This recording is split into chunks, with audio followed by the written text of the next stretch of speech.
Thank you. The chair now recognizes the gentleman from Texas, Mr. Green. Thank you, Mr. Chairman. I thank the ranking member, and I thank the witnesses for appearing. Dear friends, as witnesses, if you are familiar with, and I believe you are, I just want to build the record. If you're familiar with the KKK, will you kindly extend a hand into the air? I believe you are. Let the record reflect that all are. And are you familiar with their cross burning? They call it cross lighting. If you're familiar with them, I'm sure that you know that they do. Would you kindly raise a hand? All hands are in the air for the record. And is it true that, they use this as a means of symbolizing their faith?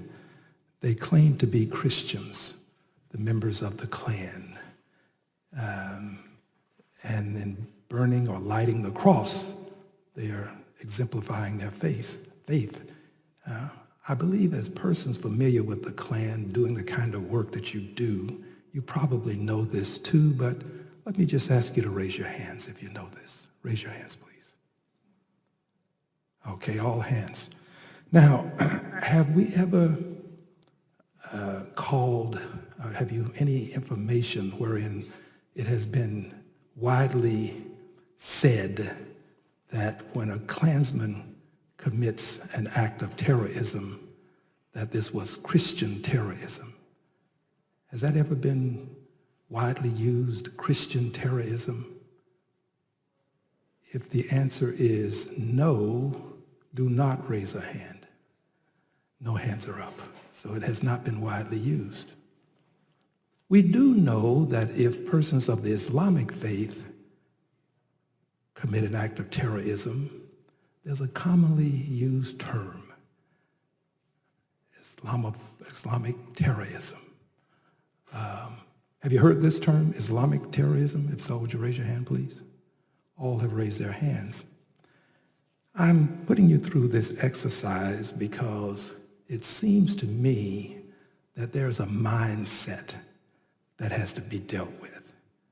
When white men calling themselves Christians commit acts of terrorism, we don't define it as such. We don't say Christian terrorism. But if a person who is of the Islamic faith does it, we connect the faith to the violence. I don't think that the Klan is a Christian organization. I'm the grandson of a preacher.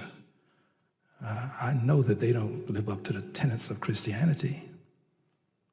Then I don't think that those persons who are of the Islamic faith who may commit some violent act or who claim they are, I don't really think that that's Islam. So I'm mentioning this to let you know that we have a problem in terms of our mindset that we have to deal with. Next point quickly, and I'll tie it all together. If I said there were some very fine people among the bigots, the racists, the Klansmen in Charlottesville, that there were some very fine people among them, would that be an appropriate thing for a member of Congress to say? If you think so, raise your hand. Let the record reflect that no one has raised a hand. So if the president says it, some very fine people among those who were preaching, Jews will not replace us, blood and soil. The president says it. Is it appropriate for the president to say such a thing?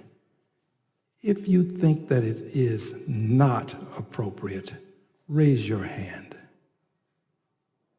If you think it's not appropriate for the president to say what you just said would be inappropriate for a member of Congress to say. If you think it's not appropriate for the president to say there were some fine people among those folk in Charlottesville where a person lost her life, raise your hand. If you think it's inappropriate for the president to say it, raise your hand. Sir, if I may, at least from the DHS perspective, I think the way we look at it and the way we go after these... Excuse me, please. I greatly appreciate your perspective, but I'm limited on time. So you were quick. You had no problem saying that members of Congress should not use such language. But you you refuse to acknowledge that the president should not use such language?